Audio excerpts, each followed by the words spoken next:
you can resolve conflict in your marriage, reconnect with your spouse, and experience joy, peace, and harmony in your marriage again. In this video, I'm going to share with you a 3-step model that will help you resolve conflict in your marriage successfully. Hi, I'm Dr. Elias Moitinho with Motivation and Growth. In this channel, I'm giving you tips and life skills to help you grow in your life. If you're new here, I invite you to subscribe.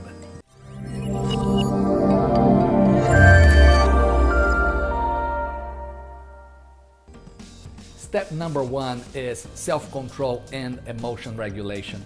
As you and your spouse go through conflict, you go through a roller coaster of emotions, frustration, anger, and there is a breakdown of communication. You may be blaming one another and raising your voices and having fights.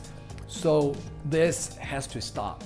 So someone has to call a timeout, because a timeout is implemented in order to protect the relationship. And when you request a timeout, you also need to let your spouse know that there is a specific time when you want to address the issue.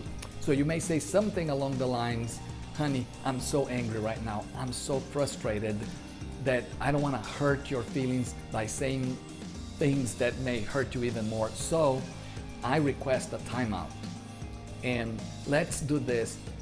I'll take a timeout, I'll calm myself down, and then I'll be back at 6 p.m. and we'll meet at 6 p.m. to discuss this issue.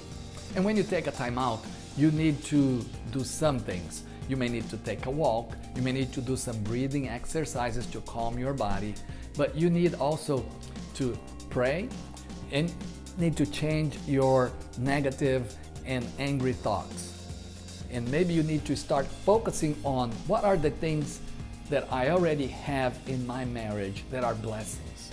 What are the good things that are already taking place in my marriage? As you begin to change your mind, when you come back, you are calmer and you are in a better position to then address the conflict. Step number 2 is express your feelings without attacking your spouse, and listen to your spouse with empathy. Well, the reality is that both you and your wife or you and your husband are hurting inside. The anger and the frustration that is coming out in the surface is because of the hurt and the pain that is inside. So it needs to be addressed.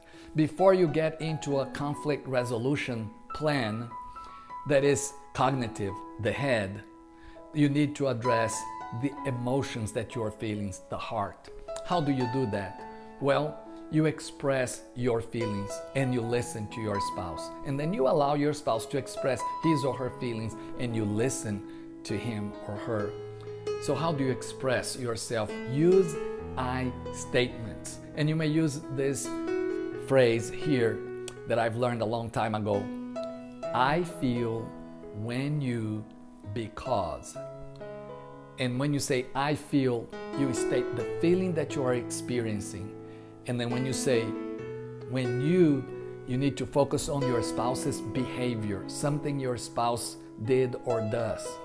Not judging your spouse, not labeling your spouse, because then you mention the consequence. For example, you may say, I feel frustrated when you make big purchases without talking with me because it affects the budget that we had prepared for our family.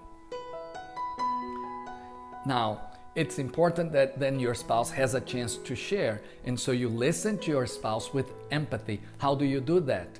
Well, you allow your spouse to share, and then you use the techniques of paraphrasing and reflecting feelings. You may watch my videos on listening skills in this channel. So paraphrasing is a concise statement of what you heard. So you tell your spouse, what I'm hearing you say is. And then reflecting feelings is when you identify the main emotion that your spouse is experiencing. Then you can say something along the lines, so it sounds like you are feeling really frustrated with this situation. It sounds like you are feeling really hurt. When you do that, you are showing that you care, that you have a genuine concern for your spouse. So we can move to step number 3. Step number 3 is when you discuss and begin a problem-solving or conflict resolution model. And many authors have used basically this model with some variations. If you are a Christian, I encourage you to pray and ask God for wisdom and patience as you walk through this model with your spouse. First, you set time aside and select a place for the discussion. So when you have a time and a place, this time and place need to be quiet and private. When children are not around, the phone is off so you can focus on the issue. Then you define the problem in terms of needs, not solutions. For instance, you may say, we need to get out of debt. You may say, we need to discuss our debt. You are talking about the problem that you have, the need that you have. You are not saying, you need to get another job, or we need to stop going out to eat, because that would be giving already a solution. Then you brainstorm possible solutions. That's when you and your spouse get a piece of paper, get a board, and you start writing down any ideas that come to your mind. At this moment, you are not going to evaluate any ideas, any suggestions. You just write down. Don't need to write down who said what. Just put down the ideas. Generate as many ideas. Be creative and put them down. The next step then is to discuss these ideas. Now you're going to evaluate them and see how realistic they are. Don't think, oh, this is my idea or this is your idea. No, just look at the idea, see what would need to be done to implement the idea, see how you think that idea would help the issue or problem that you have. Then you select one idea. Agree on a win-win solution for you and your spouse. This one idea may require compromises, may require sacrifices from both of you. And then you decide who is going to do what, and you need to be specific. For example, with the need to get out of debt. Maybe the idea is to get a second job, then a decision who is going to get a second job. Maybe the idea is to cut down on expenses such as going out to eat. Then if you're not going to go out to eat, then someone has to be cooking more. So who is going to be doing more of the cooking? So that's when you start deciding who is doing what. And both need to take action. And as I said, both may need to make sacrifices.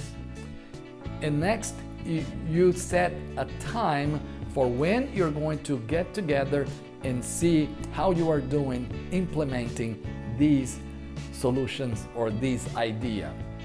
Set a specific time to meet again to evaluate, maybe a month from now, to see how things are going, or maybe 2 weeks from now. Well, share in the comments below which tip was most helpful to you. And if you like this video, I encourage you to click the like button, share it with your friends, be sure to subscribe.